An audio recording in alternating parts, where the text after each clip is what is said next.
तो बच्चों आपके कोऑर्डिनेशन कंपाउंड वाले इस चैप्टर का सेकंड लेक्चर है, ठीक है। और ये क्लास जो है 12th वाले बच्चे भी कर सकते हैं और कॉम्पिटिटिव एग्जाम जो दे रहे हैं बच्चे इस साल वो भी कर सकते हैं, ठीक है। जैसे BHU एंट्रेंस जो भरे होंगे बच्चे वो भी कर सकते हैं, ठीक है। देखिए इसका जो लेक्चर 2 का जो टॉपिक है एम्बीडेंटेट लिगेंड। जो बच्चे यूपी बोर्ड हिंदी मीडियम वाले होंगे वो जान लें कि इसकी हिंदी क्या होती है, उभयदंती लिगेंड। उभयदंती लिगेंड, एम्बीडेंटेट लिगेंड क्या होते हैं। तो देखिए क्या डेफिनेशन है, it is the monodentate ligand. ये एक मोनोडेंटेट लिगेंड होते हैं, एक दंती लिगेंड होते हैं, लेकिन जिनके पास एक से अधिक डोनर एटम होते हैं, more than 1 electron pair to donate. जिसके पास एक से ज्यादा इलेक्ट्रॉन पेयर होते हैं डोनेट करने के लिए, but always act as unidentate और मोनोडेंटेट लिगेंड। लेकिन अब सोचिए कि एक से ज्यादा डोनर एटम जिसके पास हैं, एक से ज्यादा लोन पेयर या इलेक्ट्रॉन पेयर जिसके पास है, लेकिन वो हमेशा यूनिडेंटेट या मोनोडेंटेट लिगेंड की तरह ही बिहेव करते हैं। क्यों ऐसा होता है, due to inactivation of the second electron pair for donation. वो एक इलेक्ट्रॉन डोनेट करते हैं तो उसका जो दूसरा एटम होता है वो इलेक्ट्रॉन डोनेट करने के लिए एक्टिव नहीं होता, वो इनएक्टिव होता है और उसी इनएक्टिवेशन की वजह से वो सेकेंड इलेक्ट्रॉन पेयर डोनेट नहीं कर पाते। तो ऐसे लिगेंड को बच्चों हम लोग क्या कहते हैं, एम्बीडेंटेट लिगेंड कहते हैं। जैसे देखिए ये एम का मतलब कोई मेटल है, क्योंकि लिगेंड का डेफिनेशन यही था ना कि लिगेंड ऐसे एटम्स मॉलिक्यूल्स और ग्रुप होते हैं जो किसी मेटल से कोऑर्डिनेट बॉन्ड से जुड़े होते हैं, उसी को हम लोग कहते हैं बच्चों लिगेंड। इसमें नाइट्रोजन इस मेटल को इलेक्ट्रॉन पेयर डोनेट कर रहा है, तो इसमें कौन डोनर है, इसमें नाइट्रोजन डोनर एटम है। इसी NO2 को आप कहते हो नाइट्रो और ONO को क्या कहते हो बच्चों, नाइट्राइटो, ठीक है, याद रहेगा, इसको नाइट्रो इसको नाइट्राइटो। और इसमें ऑक्सीजन डोनर एटम है। इसमें डोनर एटम आपका ये फंक्शन कौन सा है, साइनाइड। इसमें कार्बन डोनर एटम है, कार्बन डोनर एटम है, लेकिन इसमें नाइट्रोजन डोनर एटम है। इसको कहते हो साइनाइड, इसको कहते हो बच्चों आइसोसाइनाइड। उसी तरीके से इस कंपाउंड का नाम होता है थायोसाइनाइड, जिसका नाम आपको याद ना हो उसका लिखिएगा। और इसमें सल्फर डोनर एटम का वर्क कर रहा है, इसका क्या नाम होता है बच्चों, इसको कहते हैं आइसोथायोसाइनाइड, आइसोथायोसाइनाइड। और इसमें कौन डोनर एटम है, इसमें नाइट्रोजन डोनर एटम है। इसका क्या नाम होता है बच्चों, इसको CNO या OCN भी कह सकते हो। इसमें कार्बन या ऑक्सीजन डोनर एटम होता है और इसका नाम होता है बच्चों साइनेट। और इसको इसमें नाइट्रोजन डोनर एटम है, इसको कहते हैं बच्चों आइसोसाइनेट, ठीक है। तो ये फंक्शनल ग्रुप आपको याद रखने होंगे और इसके अलावा और कुछ नहीं है, केवल इन्हीं को याद रखिए। 4 हैं, इनके जस्ट अपोजिट भी हैं, 4 दूना 8 हो गया, यानी 8 आपके एम्बीडेंटेट लिगेंड हैं। रेयर आपको इनके अलावा कुछ मिलने वाला है, इसलिए इनको जरूर आप याद रखेंगे। किसी भी कॉम्पिटिटिव बुक्स में देखेंगे या किसी भी टेक्स्ट बुक में आप देखेंगे तो आपको यही मिलेंगे, ठीक है। तो इनको आप लोग याद रखेंगे बच्चों। और इनको क्या कहते हैं, एम्बीडेंटेट लिगेंड कहते हैं। फ्लेक्सीडेंटेट लिगेंड क्या होते हैं, एक्सिबाइट वेरिएबल डेंटिसिटी, जिनकी डेंटिसिटी वेरिएबल होती है, मतलब परिवर्तित होने वाली है, बदलने वाली है, उसी को हम लोग कहते हैं फ्लेक्सीडेंटेट लिगेंड। जैसे एग्जांपल हो गया sulphate, carbonate, EDTA4- EDTA4 minus क्या है बच्चों, हेक्साडेंटेट लिगेंड होता है। इसका full form ethylene diamine tetra acetate इसको हम लोग कहते हैं। और EDTA3 माइनस होता है तो एथिलीन डाइएमीन ट्राई एसीटेट के नाम से उसको जाना जाता है। तो अभी मैंने आपको दो टॉपिक बच्चों बताया, एक तो एम्बीडेंटेट लिगेंड बताया और दूसरा फ्लेक्सीडेंटेट लिगेंड बताया। ठीक है, दोनों को नोट करेंगे तो आपको मैं बताऊंगा कीलेटिंग लिगेंड या चिलेटिंग लिगेंड क्या होते हैं। तो बच्चों अगला टॉपिक है हमारा चिलेटिंग लिगेंड या इसको कीलेटिंग लिगेंड भी हम लोग कहते हैं। कहा जाता है कि ये जो लिगेंड होते हैं वो पॉलीडेंटेट होते हैं, यानी मोनोडेंटेट को छोड़कर कुछ भी हो सकते हैं। जिनकी डेंटिसिटी एक न हो उसी को हम लोग यहाँ पे पॉलीडेंटेट लिगेंड कहते हैं, यानी बहुसंयोजी लिगेंड होते हैं। देखिए, which bind to the central atom, जो सेंट्रल मेटल एटम से जुड़े होते हैं, to form a close ring structure. जो ऐसे पॉलीडेंटेट लिगेंड जो सेंट्रल एटम से जुड़ने के बाद एक क्लोज रिंग स्ट्रक्चर का फॉर्मेशन करते हैं, उसी को हम लोग चिलेटिंग लिगेंड्स या कीलेटिंग लिगेंड कहते हैं। जो कीलेटिंग लिगेंड होते हैं उनके वजह से किसी भी कॉम्प्लेक्स की स्टेबिलिटी बढ़ जाती है। जैसे लिखा है ना, chelation always to extra stability. अगर देखा जाए तो चिलेशन जो भी रिप्रेजेंट करते हैं कॉम्प्लेक्स, उनकी स्टेबिलिटी अदर कॉम्प्लेक्स के कंपेयर में ज्यादा होती है। जितना ज्यादा चिलेशन होगा उतना ही ज्यादा उसकी स्टेबिलिटी होगी। एग्जांपल में EDTA हो गया या CuEn होल ट्वाइस, इसका स्ट्रक्चर देखिए मैं बनाता हूं। EN का मतलब जानते हो बच्चों, NH2 CH2 CH2 NH2, जिसका फुल फॉर्म होता है एथिलीन डाइएमीन। ये द्विदंती लिगेंड है, डाइडेंटेट या बाइडेंटेट लिगेंड है। देखिए इसका structure NH2 CH2 CH2 NH2, इस तरीके से ये डोनर एटम, ये भी डोनर एटम, एक रिंग स्ट्रक्चर यहां पे कंप्लीट हुआ बच्चों। आप देखिए इस साइड में भी वैसे ही NH2 CH2 CH2 NH2, ये नाइट्रोजन भी और ये नाइट्रोजन भी दोनों लोन पेयर डोनेट करते हैं किसको, कॉपर को। तो इस तरीके से ये जो कॉम्प्लेक्स है वो कीलेट कॉम्प्लेक्स है और इस कीलेट कॉम्प्लेक्स की स्टेबिलिटी किसी नॉर्मल कॉम्प्लेक्स कंपाउंड से हमेशा ज्यादा होगी। तो ये जो लिगेंड है EN, इसको कीलेटिंग लिगेंड कहा जाएगा क्योंकि ये सेंट्रल मेटल एटम के साथ दोनों तरफ से जुड़ा है और एक रिंग लाइक, एक पकड़ रिंग लाइक स्ट्रक्चर बना रहा है। इस वजह से इसको हम लोग कहते हैं कीलेटिंग लिगेंड्स। ठीक है, और इस लिगेंड के होने के वजह से इसमें कितने कीलेट का फॉर्मेशन हो रहा है, 2 कीलेट का फॉर्मेशन हो रहा है। तो किसी कॉम्प्लेक्स कंपाउंड में 3 कीलेट बन सकता है, किसी में 4 बन सकता है। तो जितना ज्यादा चिलेशन होगा, जितना ज्यादा कीलेशन होगा, उतना ही ज्यादा उस कॉम्प्लेक्स की स्टेबिलिटी होती है। समझ में आ रही है बच्चों बात?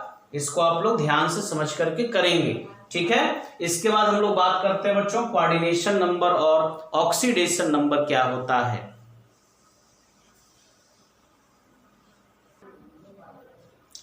तो बच्चों देखिए, नेक्स्ट हमारा टॉपिक है कोऑर्डिनेशन नंबर, जिसको आप हिंदी में कहते हो समन्वय संख्या। समन्वय संख्या या कोऑर्डिनेशन नंबर है क्या बच्चों? सीधा सीधा आप लोग समझ लीजिए कि जितने number of ligand central metal atom से जुड़े होते हैं, जितने number of ligand central metal atom से जुड़े होते हैं, उसी को उस कॉम्प्लेक्स का कोऑर्डिनेशन नंबर कहते हैं। यहां पर मैंने आपको कई सब तरह के कॉम्प्लेक्स रखे हैं बच्चों। ये नेगेटिव कॉम्प्लेक्स है, ये पॉजिटिव कॉम्प्लेक्स है, ये न्यूट्रल कॉम्प्लेक्स है। कॉम्प्लेक्स 3 टाइप के हो सकते हैं, पॉजिटिव भी हो सकते हैं, नेगेटिव भी कॉम्प्लेक्स हो सकता है और न्यूट्रल कॉम्प्लेक्स भी हो सकता है। एक चीज और समझिए बच्चों आप लोग, कॉम्प्लेक्स 2 तरह के होते हैं। एक होता है होमोलेप्टिक। अब यहां मैं अलग टॉपिक आपको बता रहा हूं, इसको ध्यान से आप लोग समझेंगे। होमोलैप्टिक कॉम्प्लेक्स, होमोलैप्टिक कॉम्प्लेक्स, और एक कॉम्प्लेक्स होता है बच्चों हेट्रोलैप्टिक कॉम्प्लेक्स।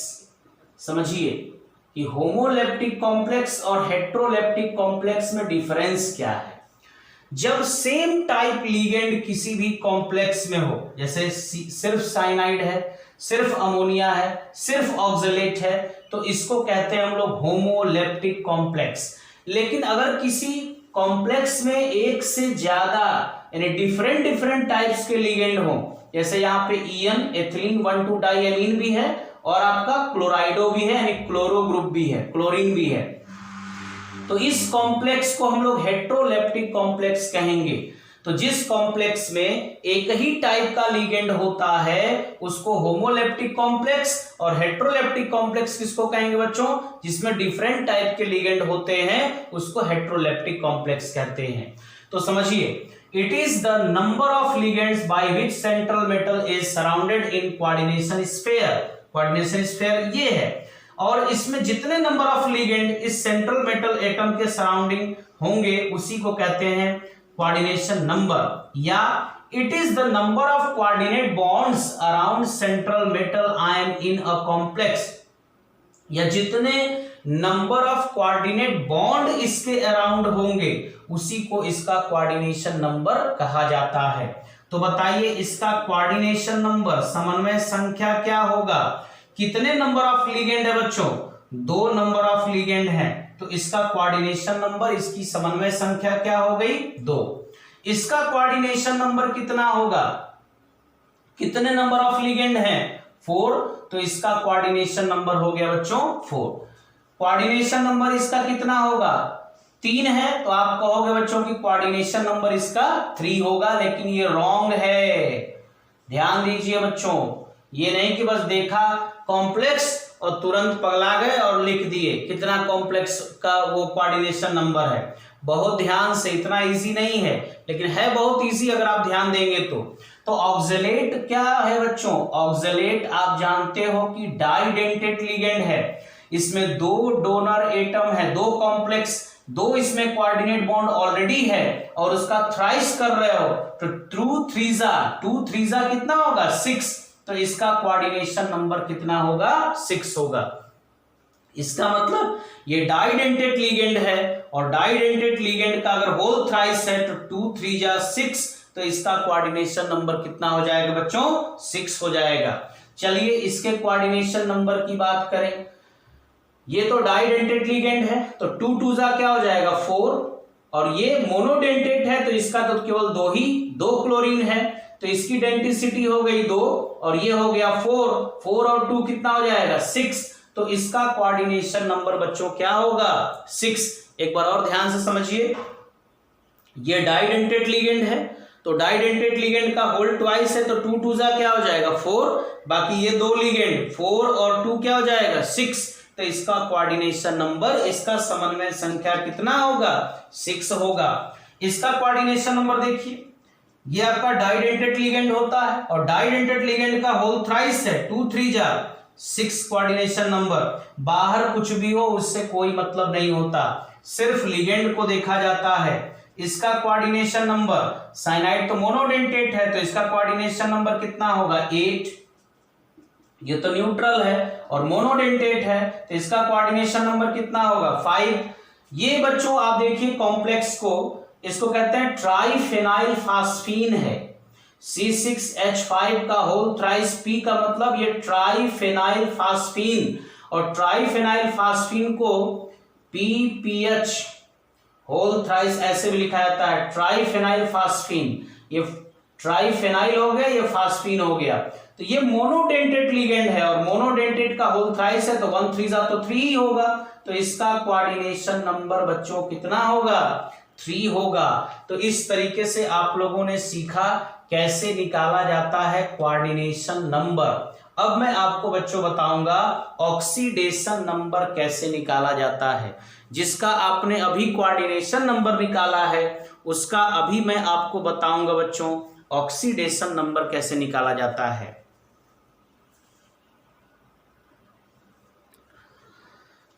तो देखो बच्चों, आपने कोऑर्डिनेशन नंबर निकाला, सबका कोऑर्डिनेशन नंबर आप सीख गए हैं, लेकिन अब मैं आपको बताने जा रहा हूं ऑक्सीडेशन नंबर कैसे निकाला जाता है। ऑक्सीकरण संख्या निकालना आप 11th क्लास में सीख गए हो। यहां मैं आपको स्टार्टिंग से नहीं बताऊंगा। मैं आपको जानता हूं कि बहुत सारी चीजें आप जानते हो 12th बेसिस पे और कंपटीशन के बेस पे आप पढ़ रहे हो बच्चों, तो आपको वो चीजें आ रही होंगी, इतना कोई भी टीचर मान करके चलेगा। अगर आपको नहीं समझ में आ रहा है तो YouTube पर ही मेरा देखेंगे, रेडॉक्स रिएक्शन जो चैप्टर है उसको आप लोग देख लेंगे, और रेडॉक्स रिएक्शन में आपको ऑक्सीडेशन नंबर निकालना मैंने बताया हुआ है, सर्च कर लेंगे ऑक्सीडेशन नंबर, प्लेलिस्ट में भी आपको मिल जाएगा बच्चों। ठीक है, देखिए अब इस कॉम्प्लेक्स का हमें क्या निकालना है, ऑक्सीडेशन नंबर। ऑक्सीडेशन नंबर कैसे निकालेंगे बच्चों, देखिए ऑक्सीडेशन नंबर किसी सेंट्रल मेटल एटम का निकाला जाता है। ठीक है, इसका नहीं, हमेशा सेंट्रल मेटल एटम का ऑक्सीडेशन नंबर निकाला जाता है किसी भी कॉम्प्लेक्स में, ध्यान दीजिएगा।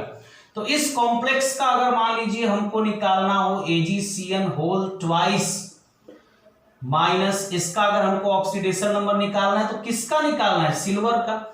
जिसका ऑक्सीडेशन नंबर निकालना है बच्चों उसको X मान लेना, प्लस साइनाइड का, साइनाइड पे कितना चार्ज होता है तो साइनाइड पे Cn माइनस एक नेगेटिव चार्ज होता है, और ये होल ट्वाइस है तो आप लिखेंगे 2 इंटू -1।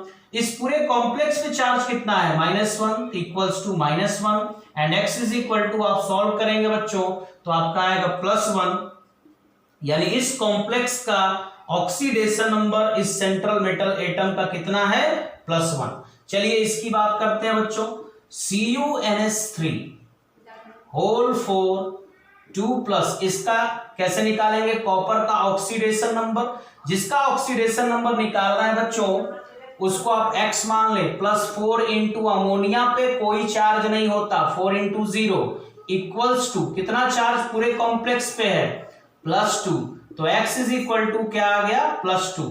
तो इसका ऑक्सीडेशन नंबर क्या होगा बच्चों, +2। अब देखिए इसका निकालना है FeC2O4 होल थ्राइस 3 माइनस, तो देखिए Fe को मान लिया X, 3 इंटू ऑक्सलेट पर कितना चार्ज होता है, ऑक्सलेट का फार्मूला होता है बच्चों C2O4 2 माइनस, तो ऑक्सलेट पर चार्ज होगा -2 इक्वल्स टू पूरे कॉम्प्लेक्स पर चार्ज कितना है, -3, and X is equal to आप सॉल्व करिए तो मिलेगा +6। इस कॉम्प्लेक्स का देखिए PtEn होल ट्वाइस Cl2, ये एक न्यूट्रल कॉम्प्लेक्स है, इसको प्लेटिनम को मान लीजिए X, 2 इंटू En पे कोई चार्ज नहीं होता तो 0, +2 इंटू Cl पे चार्ज होता है -1 इक्वल्स टू पूरे कॉम्प्लेक्स पे कोई चार्ज नहीं है तो क्या रखेंगे 0, then X is equal to +2, तो यहां पर ऑक्सीडेशन नंबर +2, यहां ऑक्सीडेशन नंबर कितना आ रहा है, +6, सॉरी इसको सॉल्व करेंगे बच्चों तो +3, तो यहां ऑक्सीडेशन नंबर +3। उसी तरीके से यहां भी दिए गए जितने भी कॉम्प्लेक्स कंपाउंड हैं इनका भी आप ऑक्सीडेशन नंबर बच्चों इसी ऑर्डर से निकाल सकते हैं, इसी तरीके से निकाल सकते हैं।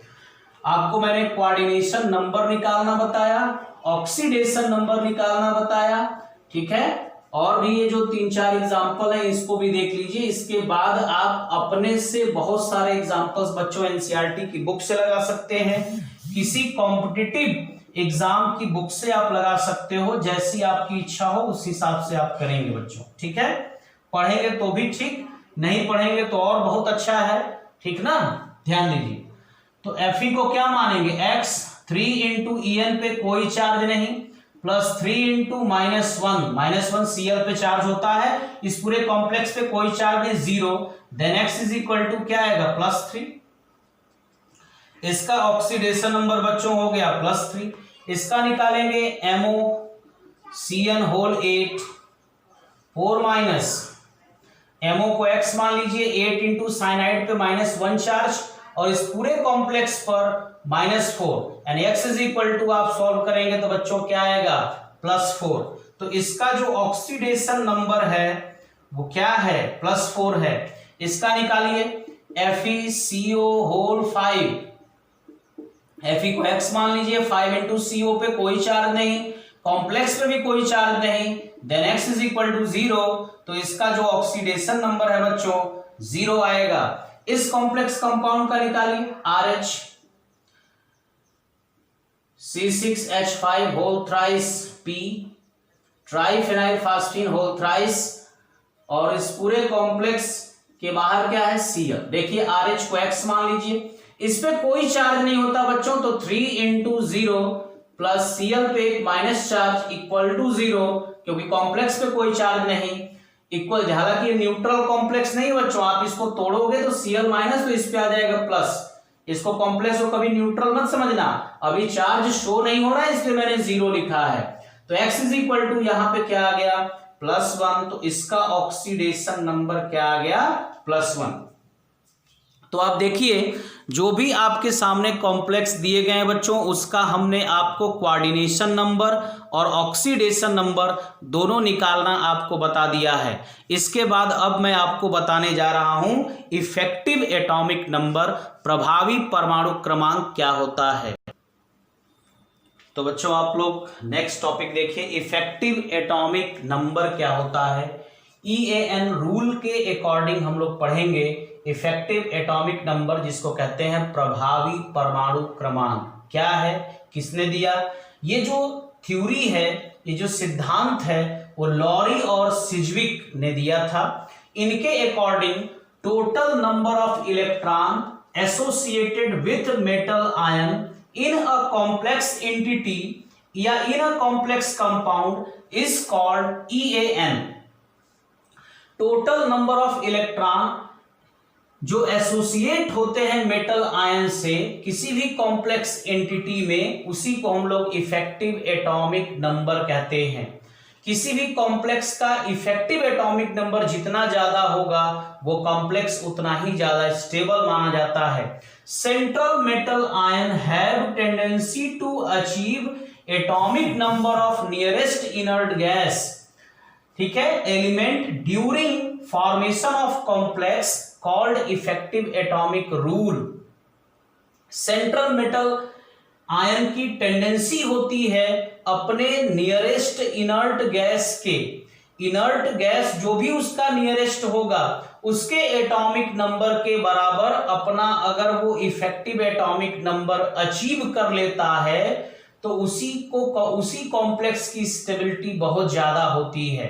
जैसे मान लीजिए किसी सेंट्रल एटम का इफेक्टिव एटॉमिक नंबर कितना आया, किसी इनर्ट गैस के इक्वल आ गया तो और ज्यादा स्टेबल होगा, नियरेस्ट है तो थोड़ा सा उससे कम स्टेबल होगा। यानी जितना ज्यादा उसके पास होगा किसी इनर्ट गैस के एटॉमिक नंबर के इक्वल हो जाए तो ज्यादा स्टेबल, लेकिन जितना नियरेस्ट होगा स्टेबिलिटी उतनी ही ज्यादा होगी, और एकदम एग्जैक्ट वैल्यू यदि आ जाए तो उसकी स्टेबिलिटी और ज्यादा होगी। तो इफेक्टिव एटॉमिक नंबर बच्चों हम लोग निकालते कैसे हैं? इफेक्टिव एटॉमिक नंबर क्या है ये तो पता चल गया, लेकिन इफेक्टिव एटॉमिक नंबर यानी प्रभावी परमाणु क्रमांक कैसे ज्ञात किया जाता है? बहुत इजी फार्मूला हम आपको बच्चों बताने जा रहे हैं, और इस फार्मूले से आप किसी भी कॉम्प्लेक्स का इफेक्टिव एटॉमिक नंबर ज्ञात कर सकते हैं। Effective atomic number is equal to Z का मतलब क्या होता है बच्चों, आप जानते हैं? Z का मतलब होता है बच्चों एटॉमिक नंबर। क्या होता है? Z का मतलब होता है सेंट्रल मेटल का एटॉमिक नंबर, केंद्रीय धातु परमाणु की परमाणु क्रमांक minus oxidation number +2 into coordination number. अभी मैंने आपको ऑक्सीडेशन नंबर भी निकालना बता दिया, आपको मैंने कोऑर्डिनेशन नंबर भी बच्चों निकालना बता दिया। आपको मैं ये 2 एग्जाम्पल सामने दिए गए हैं, या कोई भी एग्जाम्पल आप बना सकते हो। मैं 2 एग्जाम्पल का निकाल देता हूं इफेक्टिव एटॉमिक नंबर, बाकी का आप निकालिए। अब इस कॉम्प्लेक्स का देखिए मैं निकाल रहा हूं इफेक्टिव एटॉमिक नंबर। Z मतलब atomic number of central metal atom. तो इस सिल्वर का एटॉमिक नंबर कितना होता है बच्चों 47 माइनस ऑक्सीडेशन नंबर कितना है +1 तो यहां रख दिया +1 +2 इंटू कोऑर्डिनेशन नंबर कितना है 2। चेक कर लीजिए इसको कितना आएगा 2 2 जा 4, इसमें ऐड करेंगे तो हो जाएगा 51, 51 में से 1 माइनस कर दीजिए तो हो जाएगा 50। तो इस कॉम्प्लेक्स का इफेक्टिव एटॉमिक नंबर, अगर इसका इफेक्टिव एटॉमिक नंबर पूछा जाए तो आप निकाल सकते हैं 50। तो पूछा क्या जाता है coordination number, oxidation number, effective atomic number, ये तीनों एक दूसरे से रिलेटेड हैं, तीनों आपको आना चाहिए तो आप बहुत बड़ी जानकारी हासिल कर सकते हैं। अब देखिए इसका Z क्या होगा, इस कॉम्प्लेक्स का इफेक्टिव एटॉमिक नंबर निकाल रहे हैं तो इसका Z क्या होगा, कॉपर का atomic number 29 minus oxidation number 2 plus 4 into coordination number 4 equals to 4 2 जा 8, 29 और 8 हम ऐड करेंगे तो 37 में 2 माइनस करेंगे बच्चों तो आएगा 35। अब चलिए इस कॉम्प्लेक्स का भी मैं आपको निकाल के दिखा देता हूं इफेक्टिव एटॉमिक नंबर। पहले आता है Z, तो आयरन का Z कितना होता है 26 माइनस क्या ऑक्सीडेशन नंबर हो गया 3 प्लस 2 इंटू कोऑर्डिनेशन नंबर 6, 26 और ये 12 ऐड करोगे बच्चों तो आएगा 38 में 3 माइनस कर दो तो क्या आ जाएगा 35। इस तरीके से आप लोग इफेक्टिव एटॉमिक नंबर फाइंड कर सकते हो। तो आज के लेक्चर में मैंने जो भी आपको बताया उसको आप लोग नोट करेंगे बच्चों, और नियमित आपको लेक्चर मिलते रहेंगे। ठीक है, दैट्स ऑल।